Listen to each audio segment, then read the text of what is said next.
Señorita auxiliar, muy buenas noches. Le hablan de aquí de la calle 147C con 100, sector de Suba, Campiña. Es que tenemos un grupo de muchachos que están consumiendo marihuana, tomando cerveza en plena vía pública. Supuestamente hoy debe comenzar, hoy segundo día de cuarentena. ¿Qué hacemos, por favor, para que nos vayan aquí? Hay gente que están borrachos ahí en la calle fumando marihuana.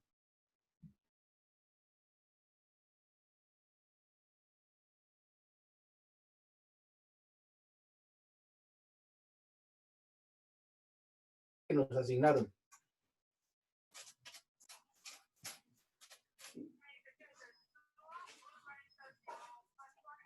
No, atardeceres de Suba y navetas, casas navetas.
Buenas noches. Doctor, buenas noches. ¿Cómo Buenas está? noches, profe. Bien, gracias. Doctor, buenas noches. Buenas noches. Buenas noches, doctor. ¿Cómo me ven de luz? ¿Bien? ¿O muy oscuro? Opaco, Está pero bien. oscurito, lo veo como opaco. Un Sí. poco Está como oscuro, un bronceado. poco Y oscuro. muy abrigado. Ah, eso sí, toca. Y en la gobernación entre... Que hay problemas acá de conexión, de luz. Por eso les preguntaba. Bueno, vamos a esperar 2 minutos para iniciar con los que estén.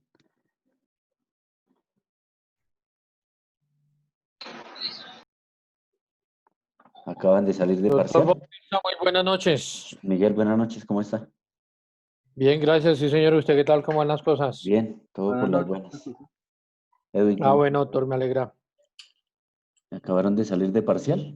No, señor, ya quisiéramos. El parcial es el domingo a Ah. las de 6 a 8, ¿cierto? Sí, señor, Sí, señor, de de 6 6 a a 8. 8 grupos. De Un 6 a grupo a las 8. 6 y el otro grupo a las 8. ¿Y cómo es el parcial oral o qué? No, eso es Es ser No, falso señor, verdadero. en la plataforma. Ah, en la plataforma, con temporizador y tal. Sí, señor. ¿Es el primer parcial que les van a realizar o ya el segundo? El primero. Primero. Ah, bueno.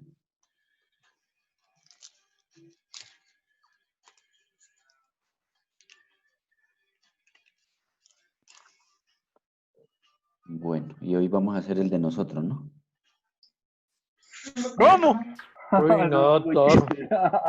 No nos mate así que estamos en cierre. Apenas para culminar hoy viernes Y con cierre, doctor, imagínese. con un buen fin de semana. Apenas. Bueno, buenas noches para todos y para todas. Buenas noches. ¿Cómo hemos avanzado en la elaboración de la demanda? ¿Qué tanto hemos avanzado? Listo. ¿Ya empezamos a hacerla o todavía no? Sí, señor. Sí, ya. profe. Yo Sí, tengo sí, una señor. pregunta. Ya empezamos Bueno. a hacer algo, pero Pero está larga, profe. ¿A está qué larga el hora? Yo avance. tengo una pregunta. Hay un avance, pero teniendo en cuenta que es bien largado, no es un Bueno. avance considerable, creería yo. Habíamos quedado que hoy la terminamos hasta las 10, ¿cierto? ¿Ese era el plazo que habíamos dejado? No, señora. No, Doctor, no. doctor, habíamos, hasta el lunes. realmente habíamos quedado, doctor, Habíamos dicho que el lunes, doctor. dijiste hasta el lunes. Sí, pero uno solo. Hoy las 2 horas son para trabajar en eso, dijo usted, doctor. Ay, profe, sí. Hasta el martes. Que dijimos que El profe dijo, el sábado se dedican a la demanda y el domingo estudian para que la entreguen el lunes. Sí, ¿Cuándo? correcto. ¿Cuándo dije eso? ¿Dónde está la grabación de eso?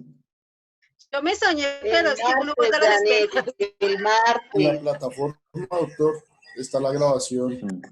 Profe, usted dijo. Proceso de negociación, doctor. podría Bueno, revisarla durante el fin de hablando en semana y serio, el lunes. hablando un poquito en serio, ya han avanzado, Perdón. ya han avanzado en algo, ¿cierto?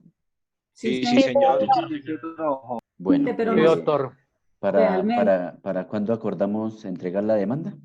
¿O no dijimos El fecha? lunes, doctor. No, doc, de verdad no dijimos que hoy íbamos a discutir eso, pero ayer no puntualizamos la fecha. Bueno, Que listo. íbamos a trabajar también, dijimos hoy estas 2 horas Sí. en la demanda, pero no concluimos Bueno, listo. la fecha de entrega. Empecemos, digamos, nombremos como una especie de representante de cada una de los grupos que conformaron. Y vamos mirando, digamos, qué dificultades han tenido para elaborar la demanda, ¿vale? Entonces, empecemos por, bueno, no sé cómo están conformados los grupos. Levantemos la mano las personas que quieran, digamos, representar a su curso, a su grupo, y vamos mirando cómo la están elaborando, qué aspectos se han avanzado y qué aspectos podemos corregir, porque la idea es hacer un buen trabajo para, no tanto por la nota, sino por hacerlo bien. Entonces, ahorita Bueno, no sé si quieran que mi grupo hable. Yo, él me echa.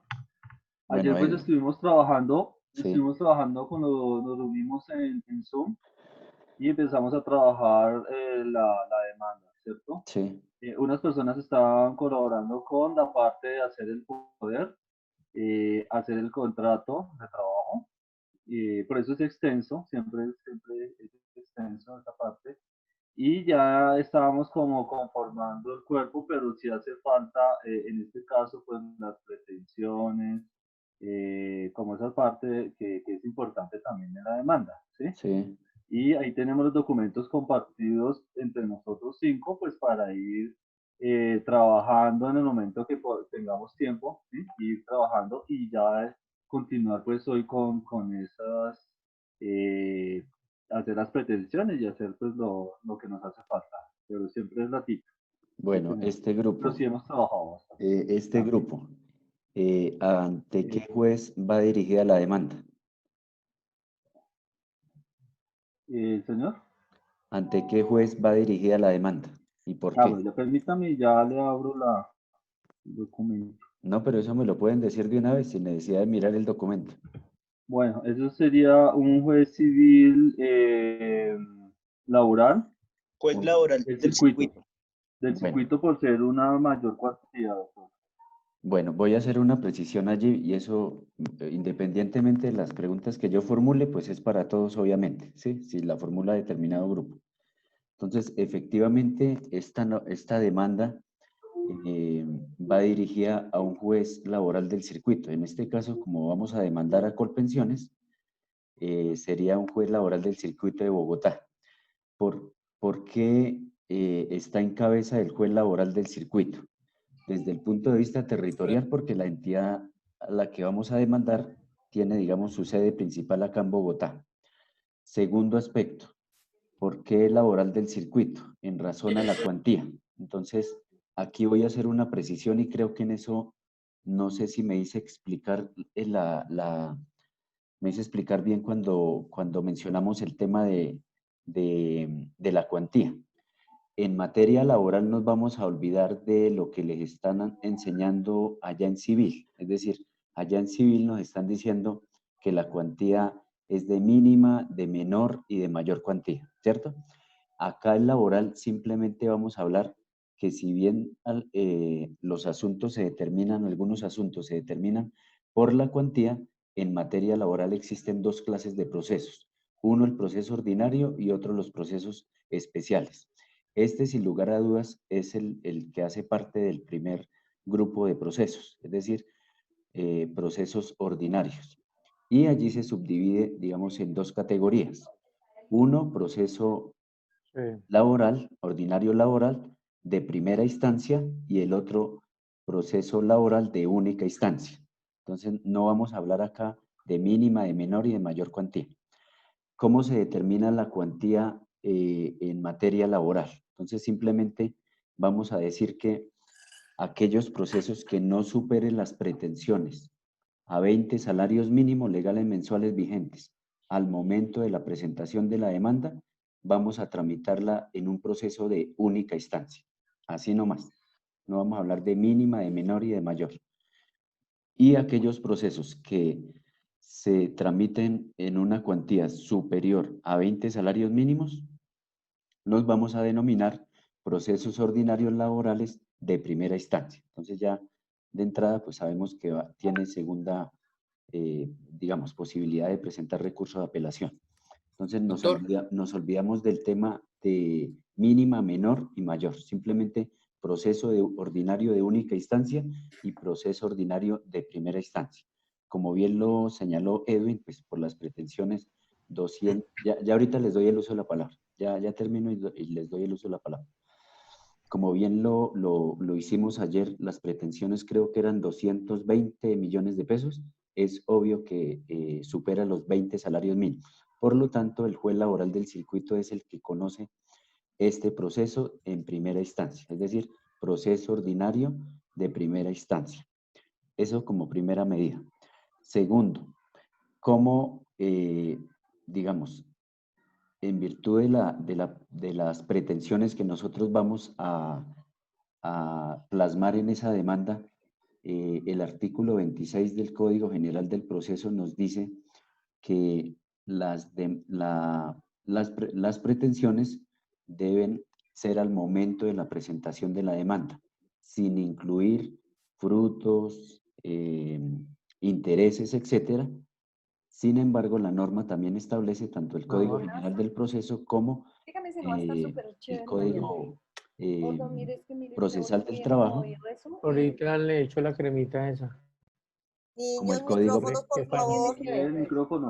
como el Código Procesal del Trabajo establece que en aquellos eventos donde se causen prestaciones periódicas, se puede solicitar al juez que en esos eventos se reconozca y se ordene el pago de aquellas prestaciones periódicas, ¿no?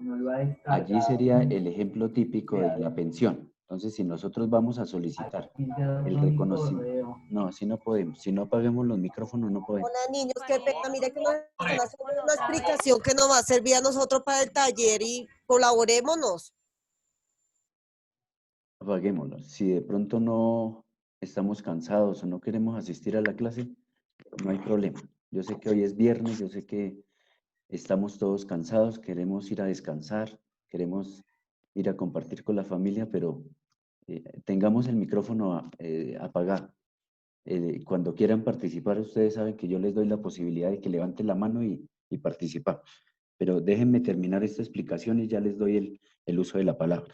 Entonces les decía que la norma también establece que a pesar de que en la presentación de la demanda se deben, digamos, para efectos de la cuantía, determinar claramente a cuánto equivale la misma, también en materia laboral y sobre todo en temas de seguridad social se le puede solicitar al juez que se reconozca y ordene el pago de aquellas prestaciones que se causen a partir del momento de la presentación de la demanda hasta que se profiera, digamos, sentencia. Y este es el caso típico de una solicitud de reconocimiento de pensión en el que se le puede solicitar al juez que una vez se reconozca el derecho, a renglón seguido, se reconozca y se ordene el pago de aquellas mesadas pensionales que se causen desde la presentación de la demanda hasta el momento en que se profiera un fallo. ¿Listo? Entonces, eso para que lo tengan en cuenta. Ahora sí, sobre este particular del juez laboral del circuito. Recuerden que en aquellos territorios donde no exista juez laboral del circuito, lo va a conocer el juez civil del circuito, ¿no? Para efectos de la cuantía. En este caso, pues vamos a demandar a Colpensiones, una entidad del orden nacional, por lo tanto, el competente para conocer sería el juez laboral del circuito Bogotá Reparto. ¿Listo? Bueno, ahora tenemos la palabra a Juan Diego y luego a Cristian. Y ahí vamos construyendo, digamos, la demanda. Buenas noches, doctor, ¿cómo está? Buenas noches, bien, gracias. Bueno.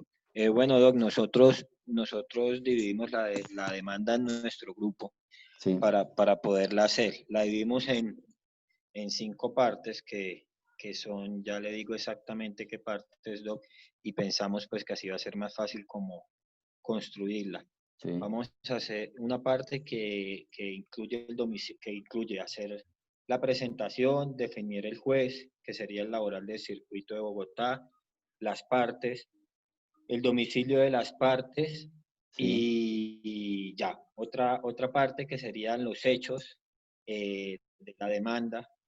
Sí. Otra parte que serían las pruebas, va a incluir una reclamación administrativa, teniendo en cuenta que es una entidad pública, va a incluir el contrato y va a incluir la carta de renuncia del empleado. Unos fundamentos... No, y es que nos toca, ¿por qué? Ven un momento, José Humberto. ¿Puedo terminar? Qué pena. Sí, José Humberto, y estamos aquí levantando la mano, por favor. Sí, no, sí, así no. Es que no me parece que sea la forma de intervenir cuando estoy hablando. Qué pena. Me está escribiendo acá, bueno, Rincón dice acá. Cambié el nombre, le puse la empresa de La Estrella, sí. Sí, listo, La Estrella, no importa, el nombre es lo de menos, pero digamos está ubicada acá en Bogotá, por el factor territorial. Sí, señor. El ejercicio había plasmado Colpensiones. Listo, está bien La Estrella, ya me acordé del ejercicio. Es que el ejercicio del parcial de esta mañana era, con el curso era casualmente Colpensiones. Por eso les hablaba de Colpensiones. Nosotros, entonces, en ese caso, vamos a hacer una solicitud de conciliación que sería frente a en el Ministerio del Trabajo, ay, Dios, inspector del trabajo, Sí. que pues va a concluir de forma negativa para las partes, o sea, no se va a poder conciliar nada. Bueno, pregunta, perdón que vamos, pues, para efectos de las preguntas que van surgiendo, es lógicamente para el grupo y para todos los compañeros. Usted menciona, y bueno, los voy a interrumpir para que tengamos Sí, señor. claro. Menciona que su grupo va a adelantar una conciliación ante el inspector de trabajo, del Ministerio de Trabajo. ¿Por qué Sí, razón señor. van a adelantar una conciliación? ¿Por qué razón? Doctor, pues teniendo en cuenta lo que hemos visto en clase, sabemos que la reclamación administrativa en el caso de los funcionarios públicos es un requisito de procedibilidad. La conciliación no lo es si es una empresa privada, según lo que vimos en clase, pero pues nosotros vamos teniendo en cuenta que pasó tanto tiempo para iniciar la demanda, pues Sí. vamos a tratar de poner una acción prejudicial, Sí. como tratando de mostrar ese ánimo conciliatorio por parte del empleador. Entonces, por eso nos dirigimos a esa prueba o a ese anexo. ¿Y qué pasaría si el juez, al realizar el control de legalidad en virtud del artículo 132 del Código General del Proceso, no encuentra la conciliación? ¿Qué pasaría ahí? ¿Qué pasaría en el caso que no hiciéramos la conciliación? Sí, que digamos de la que estoy hablando. no se allegue, digamos, el acta, ya sea que llegaron a una audiencia fracasada, digámoslo así, un acta fracasada. Porque si llegaron a una conciliación, pues no irían a proceso judicial, pero digamos... No, pero el acta de conciliación no, es una conciliación fracasada, sí. Exactamente, Doc. Exacto. Por eso vamos al proceso, porque no hubo ningún tipo de conciliación, fracasó el proceso de la conciliación. Pero si, digamos, no se adelanta, digamos, el grupo decide no adelantar la conciliación, sino presentar la demanda sin ese requisito. No pasa nada, Doc, porque creo que, según lo que hablamos, la conciliación no es un requisito de procedibilidad en un contrato privado. En materia laboral. En materia señor. laboral. Listo. Esto de conformidad con la sentencia C893 de 2001. ¿Y por qué razón en materia laboral no es necesario agotar el requisito de la conciliación? Porque se vería afectado los derechos que está solicitando, se proteja el trabajador. Si agotamos este requisito y se va a hacer más tiempo de la violación o la supuesta violación a los derechos. ¿En qué sentido se vería afectado los derechos del trabajador? Doc, que si fuera un requisito de procedibilidad, tendríamos que agotarlo obligatoriamente, esperar el tiempo necesario y pues, digamos, si el trabajador está despedido, no va a percibir salario durante ese tiempo de agotamiento de ese requisito. Entonces se va a seguir viendo afectado a causa de esto.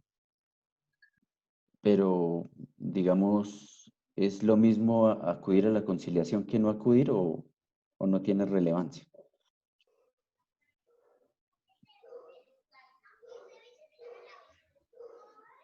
Pues ¿Son derechos no conciliables? Yo considero que sí es importante, Doc, porque podría cesar la supuesta vulneración de los derechos en la conciliación, que sería un paso pues antes del proceso judicial. Sí. Pero en el tema de un contrato laboral privado, como lo vimos en la clase, pues no es necesario, entonces podríamos acudir inmediatamente al juez laboral. Ok. Fiorella, ¿dijiste algo? Gracias, doctor. Qué pena con los compañeros. Creo que son derechos no conciliables, entonces no habría necesidad de hacer un proceso de conciliación. ¿Y qué pasaría en el evento? Bueno, son derechos ciertos e indiscutibles. Por eso, digamos que esa es la razón fundamental en la que la Corte Constitucional, en la sentencia C893 de 2001, estableció que en materia laboral no es necesario agotar el requisito de procedibilidad. Pero, ¿qué sucedería si agotamos una conciliación ante el inspector de trabajo y desafortunadamente se desconocen esos derechos ciertos e indiscutibles. ¿Qué pasaría con esa acta de conciliación? Doctor, buenas noches. Buenas noches.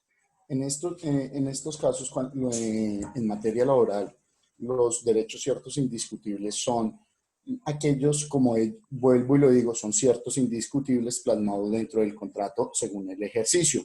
Sí. No podríamos llegar a una conciliación donde lleguen a conciliar, no es que págueme 3 meses de seguridad social y reintégreme tranquilo y dejemos eso así. Eso no se puede porque la ley no nos lo deja, porque es un derecho cierto e indiscutible. Es obligación del empleador pagar la seguridad social. Tampoco puede llegar uno a una conciliación y decir, no, vengan, no me pague el 100% de la prima, pero entonces págueme el 40% de la prima y dejemos así y vuélvame a reintegrar. No se puede porque, vuelvo y lo repito, son derechos ciertos indiscutibles. Por eso, la Corte Constitucional y varios doctrinantes del derecho laboral han dicho que como requisito de procedibilidad no es necesario hacer la conciliación para iniciar la demanda laboral. Se puede iniciar sin esa conciliación, teniendo en cuenta de que los derechos del empleador han sido afectados de una manera mercenaria y de raíz. Por ende, el juez laboral o el juez de reparto tiene que admitir la demanda de procedibilidad si está completa sin ese requisito. Si las personas acuden y la anexan, no pasaría nada. El juez lo omite o le hace caso omiso y admite la demanda. Por lo mismo de que son derechos ciertos e indiscutibles. Listo. Muchas gracias. Listo, Cristian, gracias. Pero voy a plantear un escenario, bueno, digamos que en contraposición a derechos ciertos e indiscutibles, entonces existen derechos inciertos y discutibles, ¿cierto?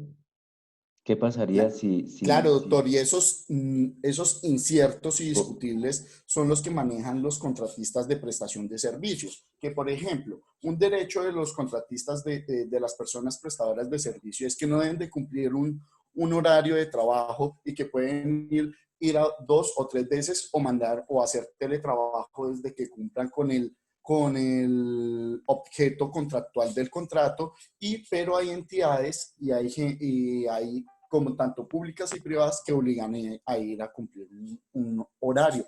Esos serían los derechos inciertos pero discutibles. Yo puedo llegar a una conciliación laboral ante el ministerio y decirle, a mí me contrató en este caso, por ejemplo, el Ministerio del Interior por medio de un contrato de prestación de servicios, pero me están haciendo cumplir horario.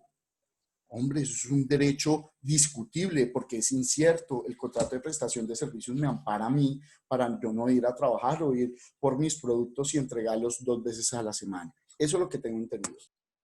Bueno, ahí es necesario no incluyamos el contrato de prestación de servicio en esta categoría. Es un contrato laboral. Porque es un contrato de naturaleza civil, es un contrato de naturaleza, si se quiere, comercial. Entonces, siempre en materia laboral vamos a hablar de las modalidades de contrato que regula el Código Sustantivo del Trabajo. La pregunta que les formulo es, y con base en lo que dijo Fiorella, ¿qué pasaría? Ya dijimos que hay derechos ciertos e indiscutibles que no se pueden negociar, que no se pueden transar, que no se pueden conciliar. Pero ¿qué pasaría si nos encontramos frente a un acta de conciliación donde efectivamente se desconocieron derechos ciertos e indiscutibles y los suscribieron las partes y el inspector de trabajo? ¿Será que tiene algún efecto jurídico allí? No, señor, el juez tiene que desconocerla. No, hablo en el sentido de adelantar una conciliación ante el inspector de trabajo. Digamos, tanto empleador como trabajador acudieron al Ministerio de Trabajo sin apoderar. Acudieron sin apoderar. Programaron la audiencia, se celebró tal día, el 31 de julio, y resulta que nos consulta el trabajador y a juicio de él se concilió unos derechos ciertos e indiscutibles y como bien lo señalaba un compañero, las pretensiones de este trabajador eran, no sé, 20 millones de pesos y se transa sobre 10 millones de pesos. ¿Qué pasaría frente a esa acta de conciliación? Doctor, Sí. no sé, consideraría yo, no tengo claro bien el tema, pero luego el ministerio como tal creo que no está autorizado para declarar ni modificar derechos, solo lo pueden hacer los jueces de la República. Yo consideraría que ante un derecho cierto e indiscutible, pues no tendría ese tipo de validez una conciliación. La conciliación se hace es con el juez de la República o no con el ministerio, consideraría yo.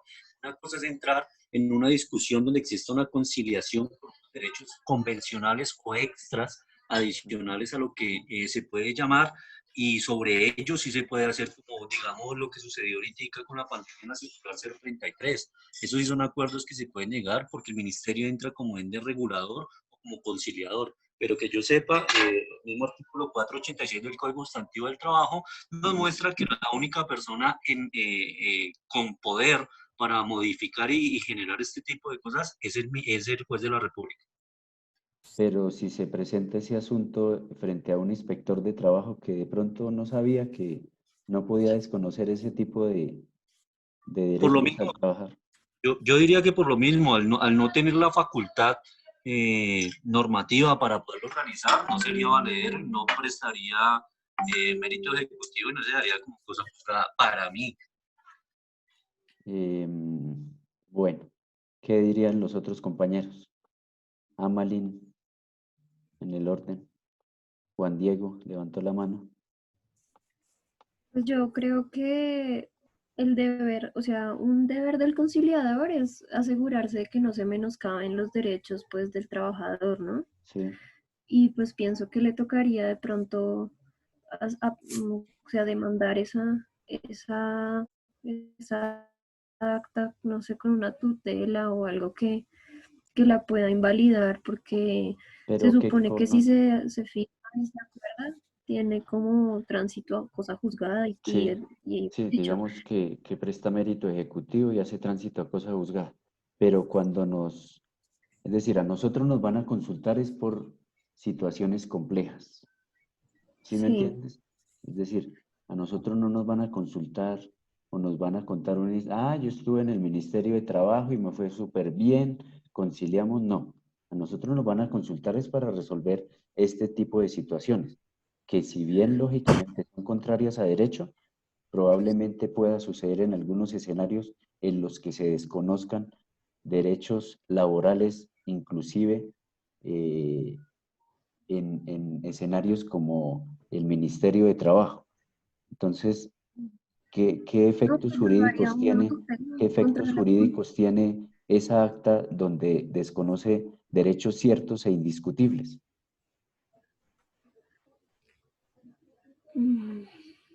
Pero es que yo pienso que para que deje de tener efectos tiene uno que impugnarla o que alegarla, por ejemplo, hacer una acción de tutela contra la conciliación para que se declaren que Claro, haya... más allá de la acción, pero ¿qué connotación tiene eso? O sea, si las prestaciones de ese trabajador eran 20 millones y se suscribe el acta de conciliación donde se le va a pagar solo 10 y efectivamente nos damos cuenta cuando nos consultan que él tenía derecho a 20 millones y se transó o se concilió por 10 millones.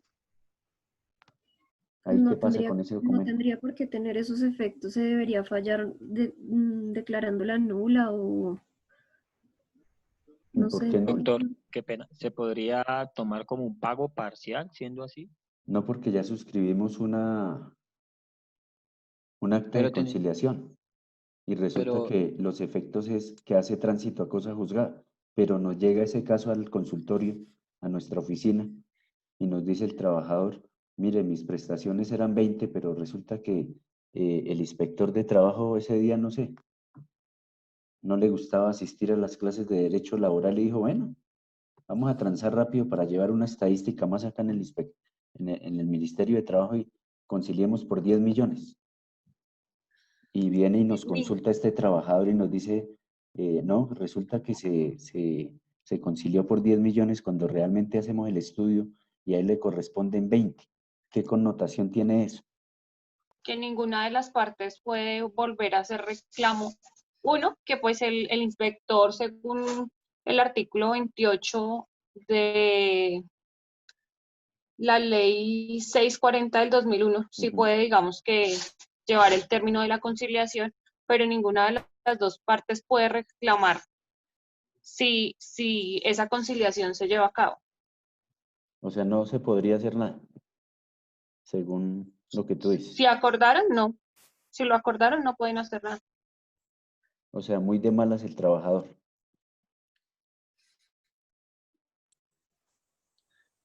Buenas noches, doctor. Nuevamente, Cristian. Teniendo en cuenta el presupuesto de lo que nos han hablado los compañeros, respecto a lo que usted nos dice, si el ministerio está autorizado para llevar ciertas conciliaciones, sí. en lo que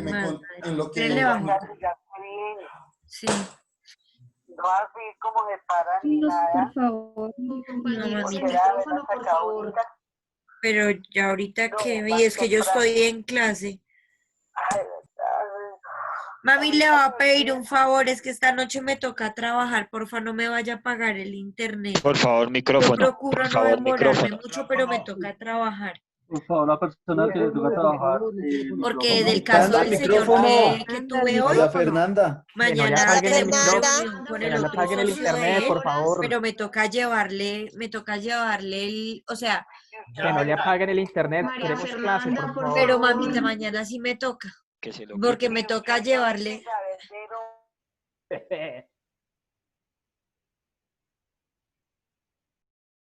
Gracias, doctor.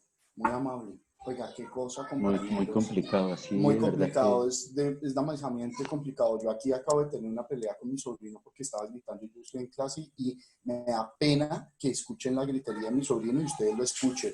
Pero pues que esta compañera ya se está pasando en todas las clases. De verdad, excúseme, doctor, pero es que ya es pasada. Ya es pasada. Gracias, Cristian, por el comentario. Bueno, listo. Entonces continuemos con otro grupo a ver si nos relajamos un poquito. Bueno, Doctor, seguía mi les grupo. quiero decir es, ese tipo de actas pues están viciadas de nulidad por objeto ilícito, por la razón que les había mencionado al principio de la conversación. Es decir, hay derechos ciertos e indiscutibles que no se pueden negociar, que no se pueden conciliar, que no se pueden transar. En contraposición a ello, hay otros derechos que están allí en el Código Sustantivo del Trabajo que sí se pueden conciliar, como cuáles, si les voy a mencionar un solo ejemplo, la del artículo 65, la indemnización del artículo 65, la moratoria, esa sí se puede conciliar y no desconocería eventualmente derechos laborales. Distinto es conciliar salarios, prestaciones, etcétera, porque son derechos irrenunciables que yo no puedo, por norma constitucional, por norma legal, renunciar a ellos.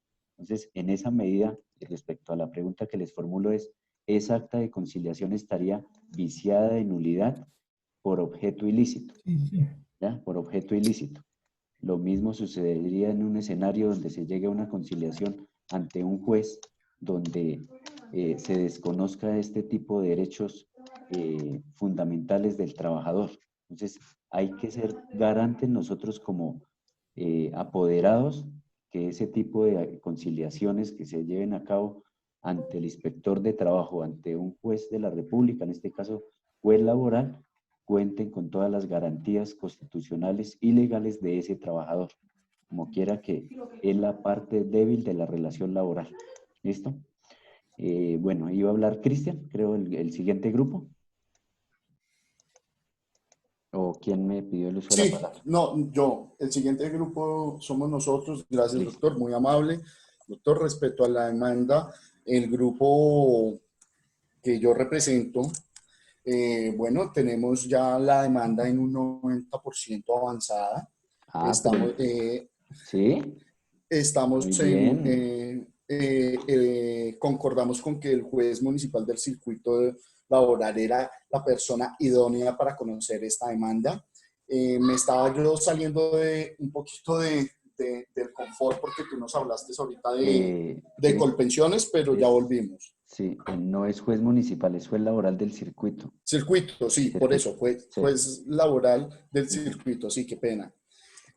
Montamos el postulado, montamos ya el postulado, que es el poder que le da Pedro Pérez al abogado para que lo represente en este caso, ya que es una demanda de mayor cuantía.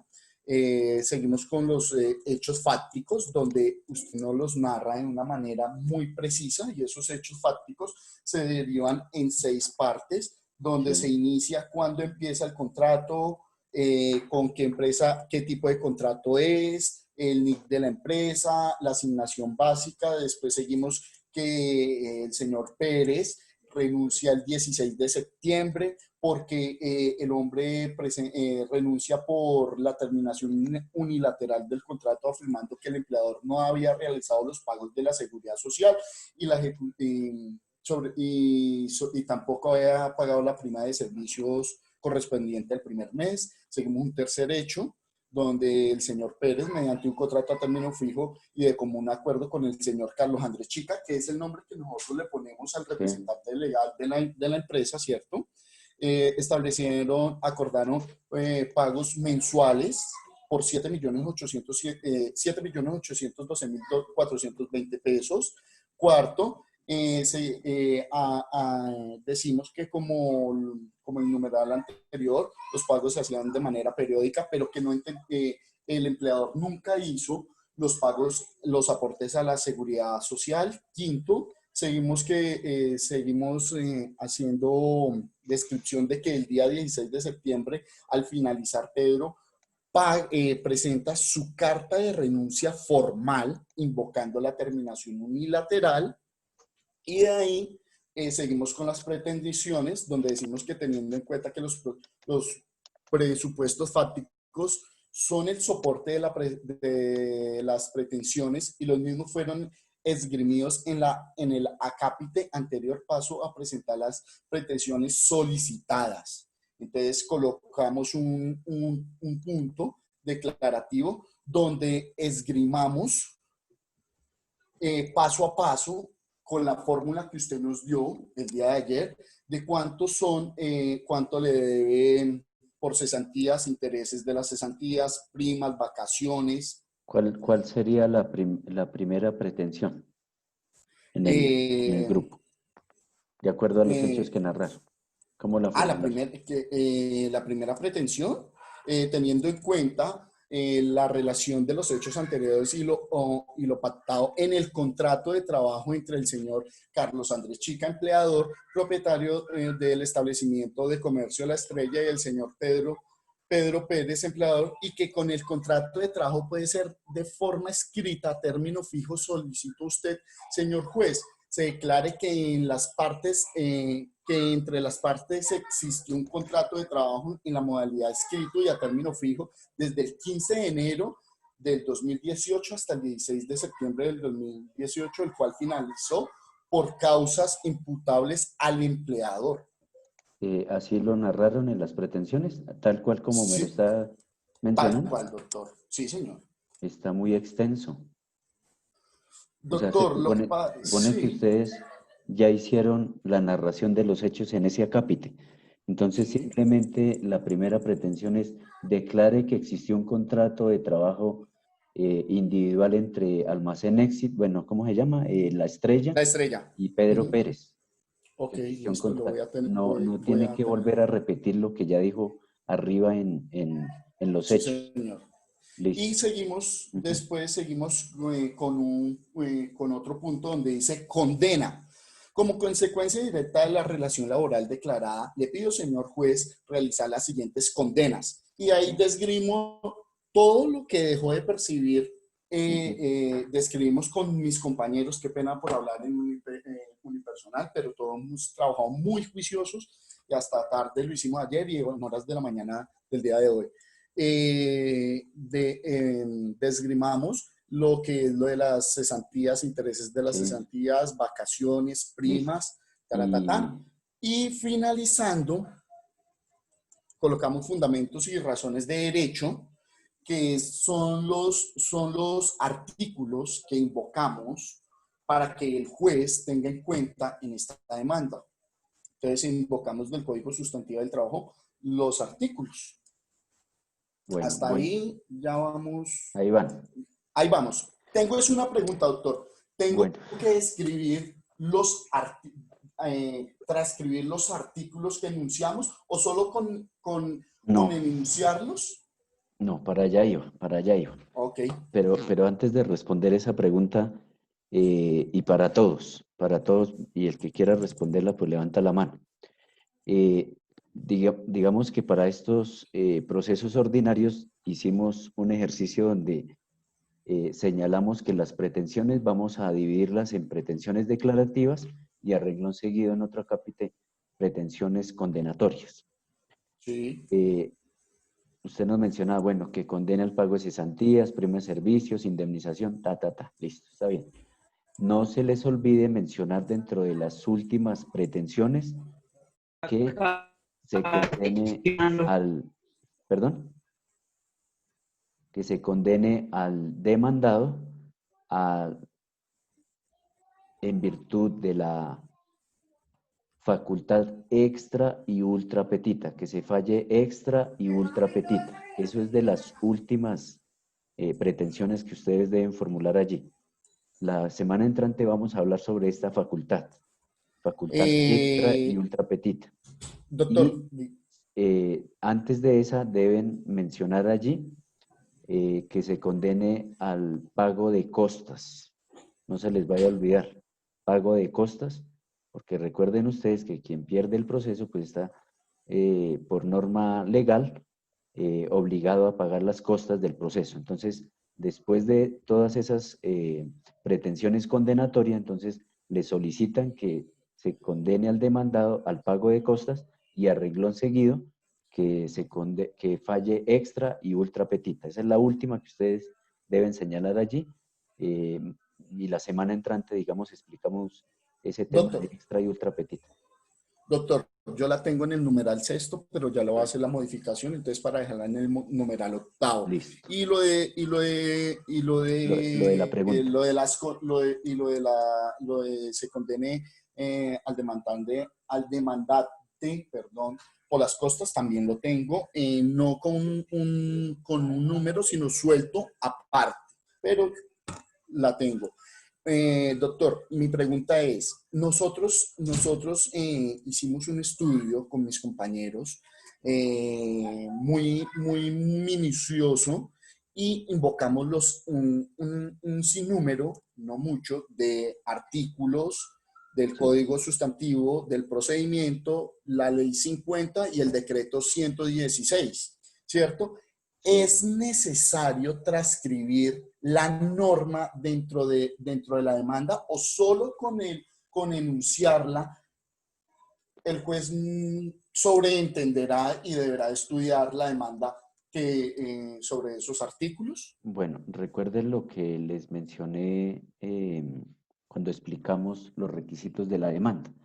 Y dijimos que una norma per se no es un fundamento de derecho. Es decir, porque esas normas, pues el juez ya se las sabe. Mencionar el artículo 64, el 65, donde está regulada la prima de servicio, esas normas ya se las sabe. Allí lo que hay que construir es un discurso para que ustedes, lógicamente, que esté soportado en las fuentes del derecho, convenzan al juez de que ustedes tienen la razón. Es decir, no se trata de decir artículos 64, 65, 28, 34, no, sino que ustedes desarrollen con fundamentos especialmente jurisprudenciales cuáles son los argumentos que ustedes van a exponerle al juez para convencerlo de que ustedes tienen la razón. Perfecto. Y ya por último, doctor, tenemos las pruebas y dentro de las pruebas vamos a anexar un certificado de existencia y representación legal de la empresa. Bueno, eso no es una prueba. No, pero, doctor, la experiencia me dice a mí que si no anexo eso, me inadmiten la demanda y tengo 5 días para subsanar. Pero ese no es un medio de prueba. Exacto, pero también... ¿Cómo se denomina el certificado de existencia?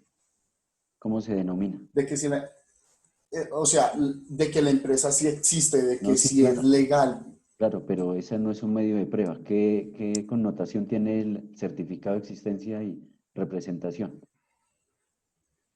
para todos? Bueno, ¿Qué es el certificado de existencia y representación?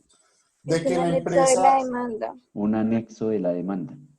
o bueno, ok, listo. Un anexo de la demanda. Es decir, lo que les quiero, a ver, nosotros no necesitamos consultarle a San Google modelo, presentación de demanda laboral. No, no, no, no. Lo que empezamos a construir desde acá, y como muchas veces lo he escuchado en palabras de estudiantes, estamos aprendiendo. Sí, pero estamos aprendiendo, pero no es copiar, digamos, de Google un modelo, sino que empecemos a construir nuestras propias demandas. Todas las demandas son distintas. Todas las demandas son distintas. La misma norma nos dice cuáles son los requisitos mínimos que debe contener una demanda. ¿Dónde están? En el Código Procesal del Trabajo y Seguridad Social, en el artículo 25, 25A y el 26. Allí están todos los requisitos que establece la presentación de la demanda. Entonces, lo primero que debemos es ubicarnos en ese artículo 25 para que ustedes puedan determinar cuáles son los requisitos que establece el Código Procesal del Trabajo para que no produzca un efecto negativo. Ya lo miramos el día lunes, qué sucede cuando no se cumple con esos requisitos formales. O sea, la idea es que hagamos bien desde el principio las cosas para que tengamos éxito en el proceso, porque si se nos olvida anexar, digamos, un documento que establece el Código Procesal del Trabajo, pues eso va a tener, digamos, unos efectos jurídicos. ¿Listo? Entonces, la misma norma nos dice cómo debemos hacer las cosas. No debemos ir a la NASA a consultar, ni ir a San Google a bajar un modelo, sino empezar a construir nuestros propios discursos. Listo, otro grupo. Gracias, Cristian. Otro grupo. Con gusto. Otro grupo que haya adelantado algo sobre este ejercicio. Porque veo que el grupo de Cristian ya va en un 90%. Los demás, ¿cómo vamos? Según lo manifestado por él. Ginny, tienes la mano levantada. Jenny Moreno. Sí, doctor, gracias, buenas noches. Buenas noches. Bueno, pues nosotros ya tenemos adelantado de la demanda hasta los hechos y tenemos parte ya, o sea, tenemos el poder, la demanda de los hechos y parte ya de la liquidación. ¿El poder qué facultades tiene? ¿El poder qué facultades tiene? Es un poder, ya le indico, doctor. ¿Con base en qué norma ustedes elaboran el poder? Sí, sí, señor, ya se lo voy a leer. Es un poder especial. Sí. ¿Y por Y nos qué no? basamos. ¿Y por qué es especial? ¿Por qué no un poder general? Bueno, doctor, pues es especial porque pues la cuantía es algo muy importante y nos estamos basando al artículo 77 del Código General del Proceso. Sí. ¿Qué facultades? ¿Lo leo? Las más, solo las facultades, solo las facultades. Bueno, sí, señor.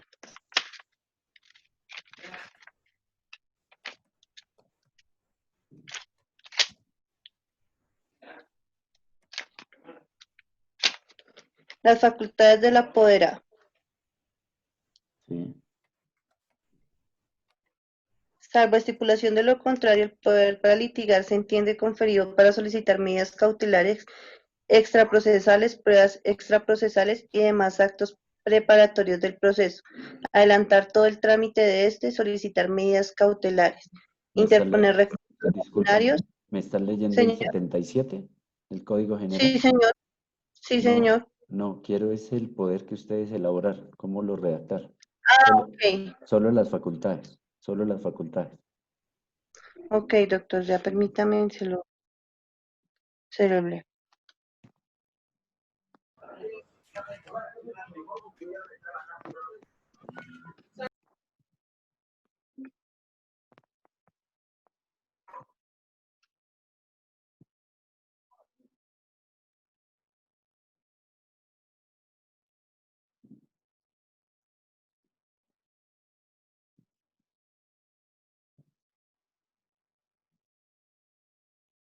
Nos fuimos, Ginny.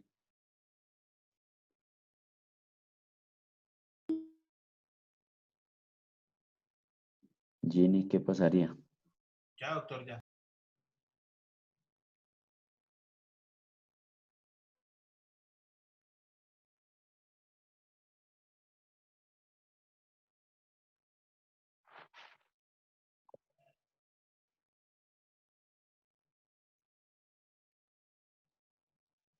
Bueno, mientras tanto, alguien del grupo que nos pueda ayudar. Alguien del grupo de Ginny. Sí, señor. Buenas noches, profe. Soy Hola. Margarita. Hola, Margarita. ¿Cómo vas? Bueno, profe, ¿qué dice el poder? Mis apoderados quedan ampliamente facultados para recibir, transigir, desistir, sustituir, reasumir, renunciar, proponer nulidades, contestar la demanda, proponer excepciones, interponer recursos de ley, conciliar todo tipo de controversias y diferencias que ocurran respecto de mis derechos y obligaciones. Sí. ¿Qué más? ¿No más? En general, las facultades necesarias para lo inherente a su cargo, además las facultades consagradas en el artículo 77 del Código General del Proceso. Ok. Me llama la atención que dice mis apoderados. ¿Se puede conferir poder a más de un abogado? Sí, doctor, discúlpeme, yo pertenezco también al grupo y sí se puede conferir ¿Sí? uno principal y los otros, pues, en caso de requerirse. Sí, estamos de acuerdo, compañeros. Sí, doctor. ¿Completamente seguros? No, señor. Última Doctor, palabra. Sí, Señor, no, señor. Yo no estoy de acuerdo. Dice Yo no el estoy de acuerdo. apoderado. Singular. De acuerdo. Pero leyeron que mis apoderados. ¿Al fin sí se puede conferir a más de un abogado o no? Sí, No, señor. señor. Para mí no. Para mí no. Profe, es que en el caso bueno, nosotros indicamos 2 en este caso, pero en caso de que ocurra algo con ¿sí? Con O algún sea, los dos apoderado, pueden pues, actuar en el proceso, ¿sí? ¿O pero no? sí, pero si algo pasa, se le puede dar el poder al siguiente. Pero los dos pueden actuar en el proceso, Al Sí, mismo doctor, sí se puede. ¿sí? Sí, señor. ¿Y Para mí no. en qué norma?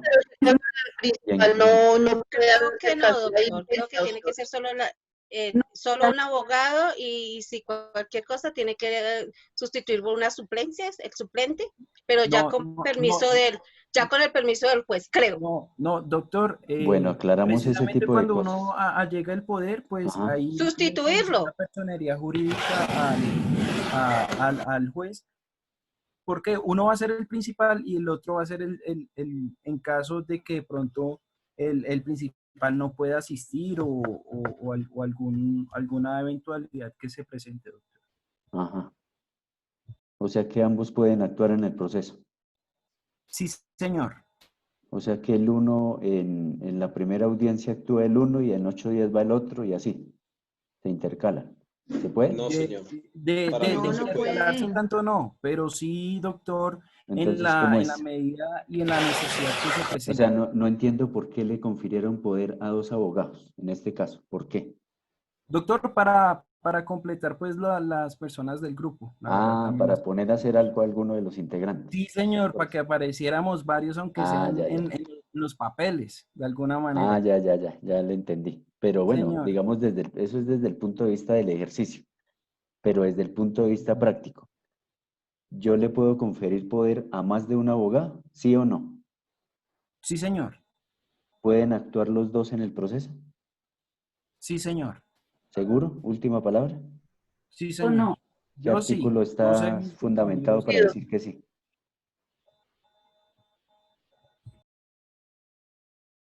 O sea, un día presenta un memorial el otro y al otro día presenta memorial el otro abogado y así. Igual, doctor, discúlpeme, pero pues no tiene ninguna relevancia pues el abogado. Lo que importa en sí es el que está implicado en el... ¿Cómo así? En el proceso como tal. Ahí Esa sí es ya la quedé persona más confundido. Doctor, es como si en el código dijera que todo escrito memorial que se presenta ante un juzgado tiene que ser presentado por el abogado. Cuando muchos judicantes, yo me incluyo porque me ha tocado, somos los que vamos y entregamos los papeles al juzgado. Así que Sí. no, así que en una demanda sí se puede tener varios abogados porque hay empresas o personas que dicen, este es mi grupo de abogados, estas son las personas que me van a apoyar, este es el abogado principal, este es el abogado secundario y así con una jerarquía, una mini jerarquía legal ahí. Ajá. Sí se puede, sí lo he visto. O sea que en ese orden de ideas, entonces, digamos, se le confiere poder a más de un abogado. Y Sí, señor, porque Doctor, también... pues lo que pasa, y radica la demanda. Ya, listo. De pronto convocan audiencia. Listo, va uno de los abogados. Y a los 8 días el otro abogado que le han conferido poder va y presenta una nulidad. ¿Eso se puede hacer? Perdón, doctor. Perdón, doctor, es que de acuerdo al artículo 75 del Código Penal del Proceso, Léame el segundo inciso del artículo 75. en ningún caso podrá actuar simultáneamente más de un apoderado judicial de una persona, de ninguna persona. Ok, listo. Eso era a lo que quería llevarlos. Si bien es cierto, el artículo 75 menciona que se le puede conferir poder a más de un abogado, porque hay firmas de abogado que efectivamente tienen más de un abogado, se le confiere poder a, digamos, como lo menciona usted, a un principal, a un suplente, pero no puede actuar de manera simultánea los dos abogados. Entonces, el ejercicio que yo les decía, un día presenta una nulidad un abogado y al otro día presenta la apelación el otro y después el uno y después el otro. Eso no se puede hacer. Sí podemos conferirle poder a más de un abogado, pero para actuar en el proceso no puede hacerlo de manera simultánea, ¿no? De conformidad con el artículo 65.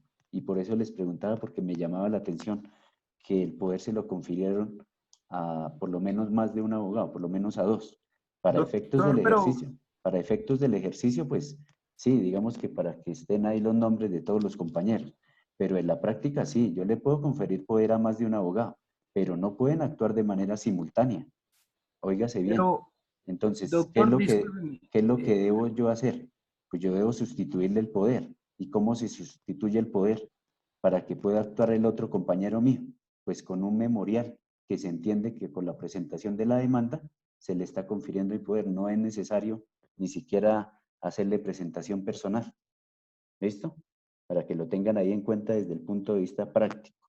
Desde el punto de vista práctico.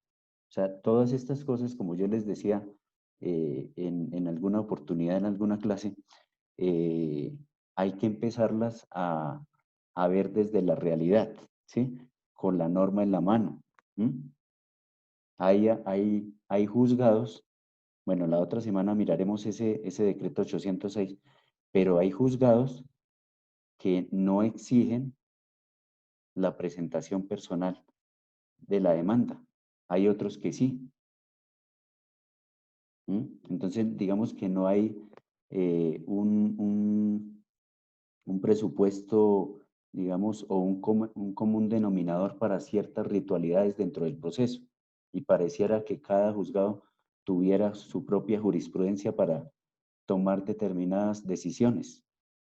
Y allí es donde nos vamos de pronto a estrellar cuando veamos ciertas cosas que uno se sorprende porque dice, pero ¿esto dónde está? ¿En qué norma está? Lo que yo les mencionaba el otro día, en un proceso de única instancia que no supera los 20 salarios mínimos y se supone que en causa propia yo lo puedo adelantar sin ser abogado e inadmite la demanda porque no encontró el poder y la norma a mí me permite actuar sin ser abogado. Esas son las excepciones al derecho de postulación. Entonces dice, ¿y de dónde sacamos una norma para expedir un auto donde diga se inadmite la demanda porque no se encuentra el poder para actuar a través de apoderado? Eso no dice de dónde la sacaron. Y en esas situaciones hay que empezar a tener, digamos, fundamentos para poder eventualmente, digamos, controvertir ese tipo de decisiones. sobre ese tipo de cosas es que nos vamos a enfrentar cuando estemos ejerciendo la profesión, porque muchas veces esas decisiones ni siquiera tienen un asidero para hacerlo. Ahorita en tiempos de pandemia, muchos juzgados estaban publicando decisiones cuando estaban suspendidos los términos. Entonces, imagínense lo que se va a presentar en términos de acciones de tutela. Juzgados que, a pesar de existir acuerdos del Consejo Superior de la Judicatura donde estaban suspendidos estaban publicando las decisiones. Y entonces uno se pregunta, bueno, y entonces, ¿cómo hago yo para ir a revisar el expediente si estamos en confinamiento, si estamos en aislamiento? ¿Cómo hago yo?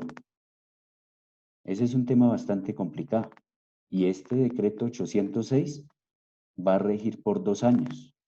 Y ahorita tenemos que acompasarnos a esa virtualidad para que ejerzamos, digamos, el litigio de conformidad con este decreto 806. Entonces, vamos a leerlo este fin de semana para la próxima clase tener, digamos, un poco de claridad con respecto a esos escenarios donde vamos primero a presentar una demanda, cómo la vamos a presentar y cuáles son las decisiones que puede tomar un juez frente a la presentación de la misma. Que todo debe ser utilizando las TIC. Y sin embargo hay decisiones que uno dice, ¿y por qué toman esta decisión de publicar un estado cuando el Consejo Superior de la Judicatura ya dio la orden que se habían suspendido los términos? Bueno, se reanudaron el 1 de julio. Entonces, este tipo de situaciones son las que nos vamos a ver enfrentados cuando estemos ejerciendo la profesión. Pero frente a decisiones de esta naturaleza, pues nosotros también debemos tener argumentos para controvertir este tipo de decisiones que no necesariamente son ajustadas a derecho. Pero para ello tenemos que empezar a profundizar en los temas, no quedarnos solo con lo que nos diga el docente, sino empezar a profundizar en ese sentido. De lo contrario, pues no vamos a tener éxito sobre cualquier escenario en el que estemos desempeñando la profesión. Bueno, otro grupo de los que hayan adelantado la demanda. Bueno, acá Emerson efectivamente mencionó el artículo 75 del Código General del Proceso. Claro, el 89 también establece que no es necesario, que la demanda no es necesaria hacerle presentación personal. Y hay otros juzgados que sí lo exigen. Entonces, imagínense. Listo, ya el grupo de Margarita, creo que estaban hablando sobre el poder. ¿Qué más han adelantado sobre, aparte de la elaboración del poder? Profe, nosotros también estábamos realizando una tabla de liquidación de las acreencias laborales. Entonces, en estas también nos estábamos gastando un tiempito como para elaborar de manera adecuada, o sea, una tablita donde se muestre bien todo lo que se liquidó el día de ayer, que también es importante en la manera en cómo se presenta. O sea que en ese orden de ideas, en materia laboral tenemos que hacer el juramento estimatorio de conformidad con el 206 del Código General del Proceso. Ya vieron ese tema del el juramento estimatorio, ¿cierto? En la teoría general del proceso. ¿Eso lo vamos a presentar en materia laboral? ¿Qué dirían ustedes?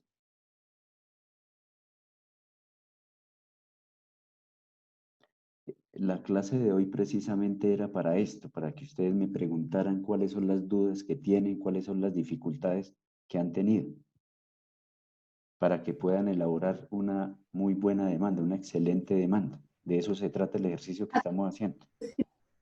Pero si ustedes, buenas noches. Si ustedes no me preguntan nada, pues cuando yo los vaya a calificar, pues los califico con base en lo que escribieron. Doctor, buenas noches. José Humberto, buenas noches, ¿cómo está? Sí, doctor, para mí en la demanda laboral no se requiere la estimatoria de la demanda.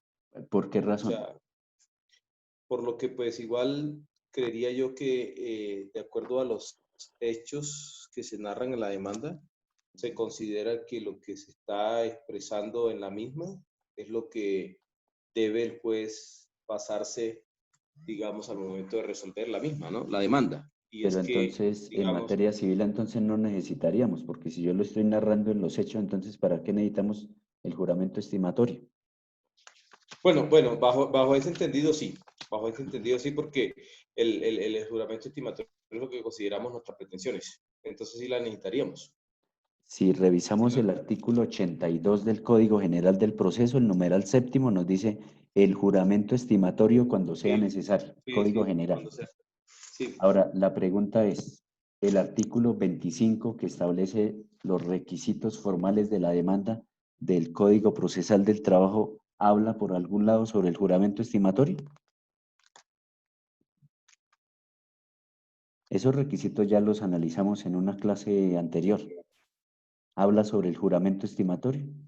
No, profe, no lo... Entonces, no ¿cómo lo- sería la respuesta? ¿Sí es necesario el juramento estimatorio o no? No, señor. Señor. ¿No? No, señor.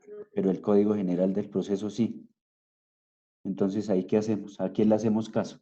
¿Al Código Procesal del Trabajo o al Código General? Al Código General. Sería el el Código Código Procesal Al Código General. Trabajo, porque es una demanda laboral. ¿Que no es blanco, es Opinión. negro? ¿Al fin qué? ¿Código General o Código Procesal del Trabajo? Profe, pues yo creo que es al Código Procesal Laboral porque es el que tiene la especialidad del tema que estamos tratando, que es laboral. Y entonces ahí no aplicamos el Código General Yo del pienso que, Profe, yo que sí precisamente pensaría porque que el código se toma como el tiempo para regular esa materia, tiene uno que hacerle caso como al Código General al Código Procesal del Trabajo, porque solamente debe entenderse el Código General del Proceso cuando en el Código General del Trabajo no se diga nada o haya un vacío. Entonces, ¿a quién le hacemos caso? ¿Al procesal o al Código General? Para mí el Código General del Proceso. Al procesal. Al Código General del Proceso. Al procesal. ¿Y alguno de los grupos que están elaborando las demandas incluyeron el juramento estimatorio? ¿O lo van a incluir o lo piensan incluir? No, doctor. ¿No? pues el profe me puso, a mí por ejemplo, me dejó en duda. Esa era la idea. Es que yo creo, Porque, por ejemplo, profe, tengo entendido, no sé si de pronto he entendido mal, Ajá. pero dicen que el Código General de Proceso es donde se materializa, ¿no? Entonces, para mí se debía tener en cuenta el Código General de Proceso. Para mí, ¿no? No sé si estoy equivocado. Recuerden que hay dos normas que nosotros ya leímos en las primeras clases, y es el artículo 145 y el artículo del Código Procesal del Trabajo y el artículo 1 del Código General del Proceso. Ya lo habíamos leído. ¿Ya? Ya lo habíamos leído sobre esas dos normas para poder resolver este asunto. profe, Recuerden pues yo algo. pienso que eso no debe entenderse, el juramento no debe entenderse como un requisito para que la demanda se admita. Pero pienso que si de pronto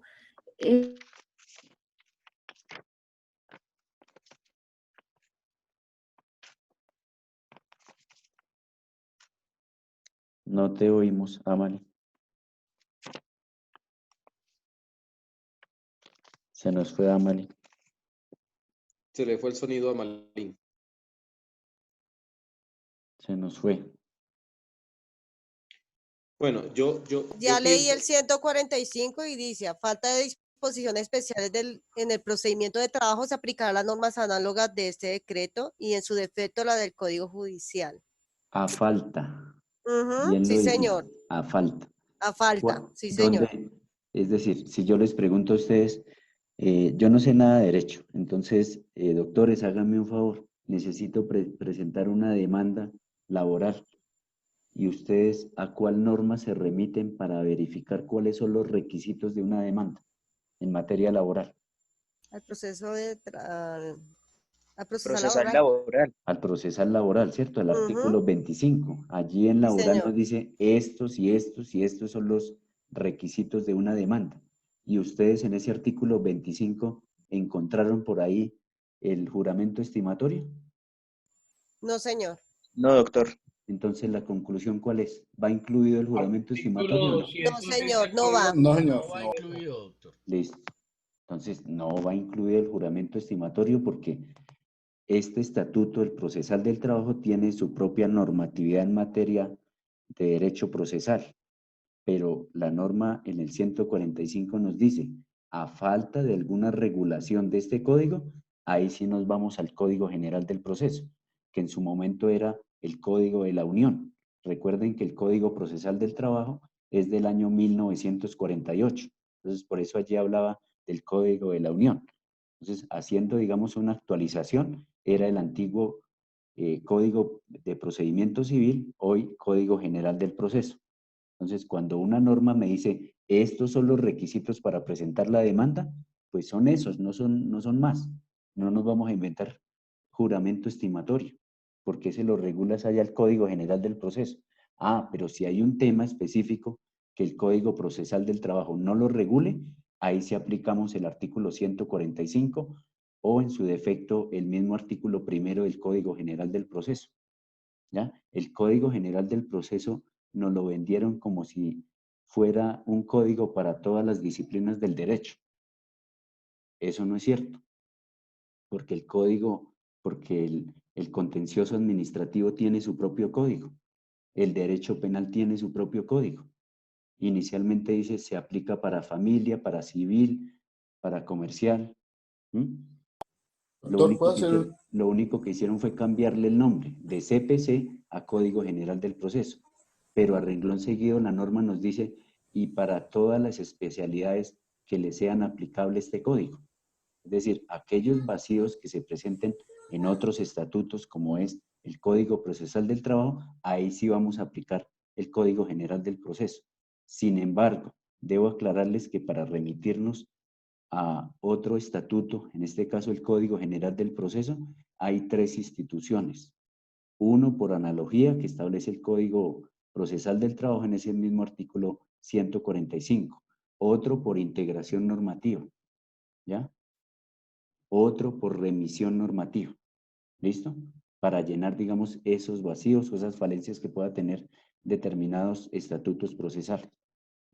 Pero si este caso, como el que les pregunto, el Código Procesal del Trabajo no establece por ningún lado el juramento estimatorio, y resulta que un juez le inadmite la demanda porque no encontró el juramento estimatorio, ¿qué harían ustedes?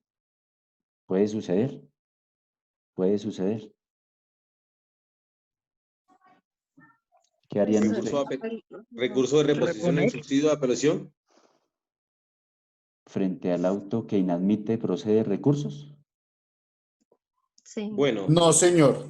En ningún proceso procede en el auto de inadmisión algún recurso. Los autos salen admisorios o inadmitidos. Y en el mismo auto nos dicen el término de la subsanación o si fue que la demanda fue inadmitida de plano. Pero él contra ese auto no recurre ningún recurso. Bueno, yo pensaría que sí. Si nos dice el juez de ese despacho, se inadmite la demanda porque al hacer el control de legalidad, estamos hablando de laboral, no se identifica o no se vislumbra que dentro de esos requisitos de la demanda esté mencionado el juramento estimatorio. ¿Qué hacemos ahí? Yo pienso que sí. Yo pienso, o sea, pienso no, sino que en derecho tiene y debe el juez darle trámite al recurso de reposición en subsidio al de apelación. Así inadmita la demanda. así inadmite la demanda y él tiene que poner en conocimiento para mí, tiene que poner en conocimiento de su superior si la decisión que él tomó es acorde a derecho o no a derecho. Y si el Código Procesal Laboral no establece como requisito prima facie para inadmitir esa demanda, digamos, el juramento estimatorio, el superior tendrá que revocarlo y ordenarle que la admita. Esa es mi percepción. Doctor, yo tengo esta postura. percepción. Vea, doctor, yo tengo esta postura. El aparato judicial está hecho no para resolver esos recursos. ¿Por qué? Los recursos se tienen que resolver, como el de reposición o el de apelación de decisiones de fondo. Y esto no es una decisión de fondo. Esto es un requisito del proceso: inadmitir, admitir o rechazar de plano las demandas. Porque el aparato judicial no se puede desgastar en esto, o si no, ¿cómo sería la demora de la cantidad de recursos que caerían ante estos autos? Porque esto además es un auto interlocutorio y los autos interlocutorios no le caben ningún recurso. ¿Quién tiene otra opinión? Yo estoy de acuerdo con don José Humberto, es un auto interlocutorio y todo lo contrario si proceden recursos, porque en caso de que no procedan recursos, estaría obligado el demandante a adjuntar ese juramento estimatorio y no tendría ninguna posibilidad de decirle al juez que está como estancando un proceso. Entonces yo creo que sí tiene todo el derecho de hacer un recurso de reposición y en subsidio de apelación.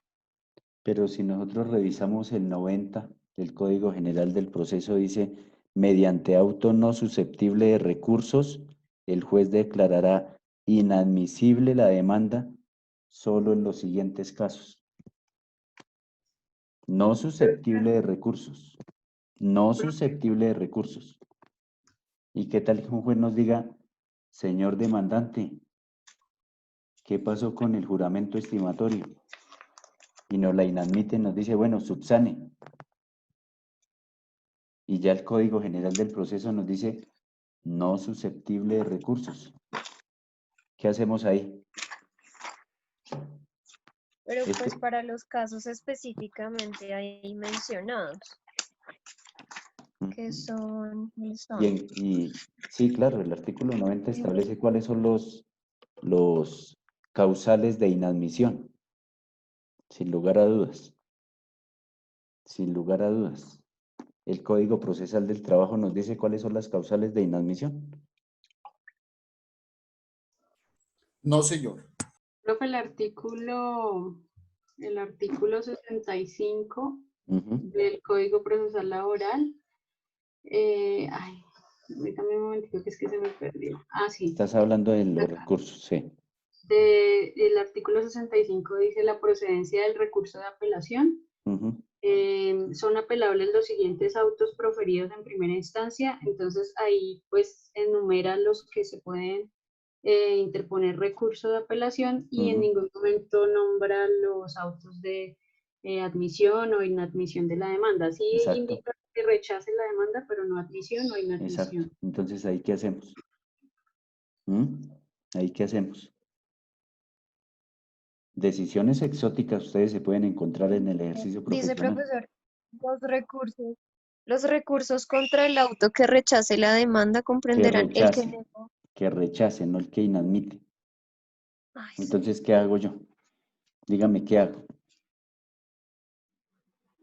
¿Nos vamos para la casa? ¿O nos vamos tristes y le decimos al cliente, señor cliente, lo que pasa es que el juez nos inadmitió la demanda porque no mencionamos en el cuerpo o en el libelo demandatorio el juramento estimatorio, pero resulta que la norma nos dice no es susceptible de recursos? ¿Qué hacemos? ¿Nos sentamos a llorar con el cliente o qué hacemos ahí? Pues se subsana y se coloca el juramento. ¿Y por qué si la norma no exige que debemos anexar el juramento? Pues uno podría decir que uno no tendría que basarse en el artículo 90 del Código General del Proceso, diciendo que no reúna los requisitos formales, teniendo en cuenta que los requisitos formales sean los que dicen en el Código General del Proceso, Claro, sino sí, los que se claro, en el claro, Código tú vas a Procesal decir, del Trabajo. de una vez vamos a pensar eso. Vamos a decir, esta es una decisión absurda, porque es que el Código Procesal del Trabajo no me exige por ningún lado que yo deba anexar el juramento estimatorio. Y el juez me dice, se la inadmito porque no está el juramento estimatorio. Entonces, ¿qué hago yo? Me voy para la casa, me pongo a llorar con el cliente. ¿Para dónde me voy? No hay recursos frente al auto inadmisorio. ¿Qué hago? Imagínense, Pues, ¿qué hacemos o sea, ahí? en el peor de los casos, Ajá. supongo que cuando ya rechace la demanda, pues contra ese auto sí proceden recursos porque ¿Y cuándo pues rechaza contra la ese, demanda? En ese después caso. de los 5 días, digamos, Exactamente, exactamente. Entonces, ¿qué debemos hacer? Mejor dicho, lo que les quiero decir con este pequeño ejemplo es que cuando un juez les inadmite una demanda, ahí no hay recursos, ¿cierto? Ahí no hay recursos de conformidad con el Código General del Proceso. Entonces, tenemos que esperar, es decir, si nosotros consideramos que tenemos la razón, pues debemos esperar a que transcurran los 5 días para que efectivamente el juez diga, el señor tenía 5 días para subsanar, no lo subsanó, ahora sí presentamos el recurso de apelación que incluye el auto inadmisorio de la demanda y va al superior jerárquico. Es decir, tenemos que esperar los 5 días para que efectivamente lo rechace. Y como ya la norma nos dice, frente al que rechaza sí procede recurso de apelación y que incluye el que inadmitió la demanda, ahí sí podemos ejercer, digamos, ese derecho. ¿Sí me hago entender? ¿Sí me dice entender cómo lo podemos resolver? Sí, sí, Eso doctor. frente a este caso, que puede sucederles. Vuelvo y repito, en la realidad se van a encontrar con decisiones que uno dice, ¿de dónde las sacar? Pero si a ustedes le dicen en el auto donde inadmite la demanda y en materia laboral dice, se devuelve, hace falta el poder, ¿ustedes qué van a hacer? Pues van a ir a traer el poder y lo anexan en la subsanación de la demanda.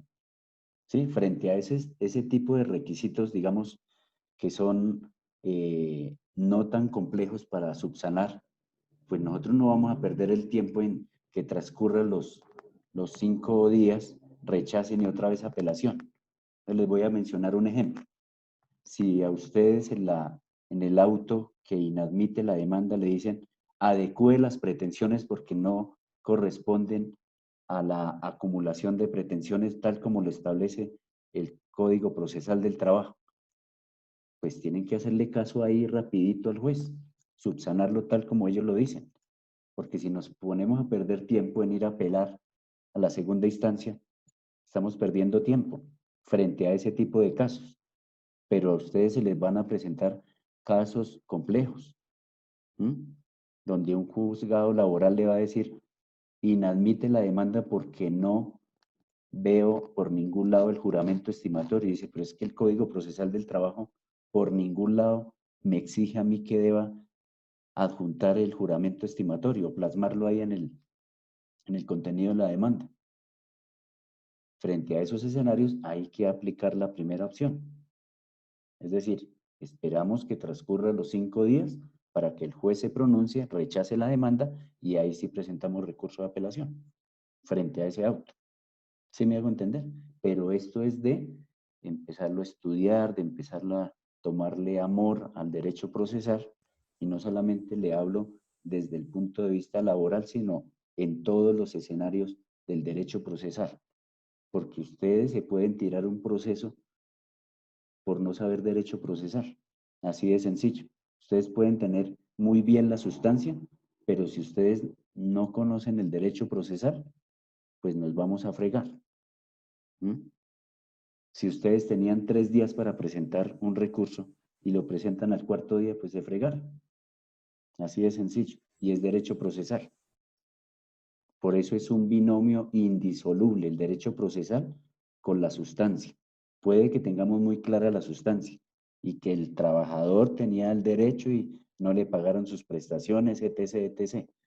Pero si no lo podemos hacer efectivo, pues sencillamente no servía en absoluto saber que los 3 elementos del contrato eran subordinación, prestación personal del servicio y salario. Eso no sirve en absoluto si no lo vamos a hacer efectivo por las vías procesales.